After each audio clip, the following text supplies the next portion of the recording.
avec alors quelque chose dont on parle très peu. Je pense que je suis peut-être un des premiers à en parler de cette manière-là.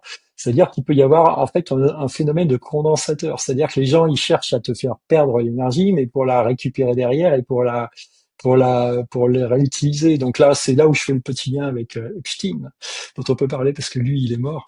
Et donc effectivement, Epstein, par exemple, quand il faisait pédocriminel, hein, en fait, quand il faisait faire des actions par d'autres, par ses clients, hein, la fameuse liste de clients que tous les Américains attendent, en fait, même quand il n'était pas là, il demandait que les gens, a priori, les autres agresseurs, aient des petites marionnettes le représentant. C'est-à-dire qu'en fait, l'idée de ça, c'est que lui, il arrivait à capitaliser cette énergie, quoi. C'est un truc assez hallucinant, assez fou, qui paraît complètement hors de propos et inimaginable. Mais en fait, en tout cas, ce qu'on peut dire, c'est que cet homme, lui, il se nourrissait de ça et il l'a systématisé. Alors après, est-ce qu'il était tout seul à faire ça ou est-ce qu'ils ont fait ça en groupe? Je ne sais pas si un jour il y a des enquêtes de police qui le démontreront. Pour moi, c'est certainement un travail collectif.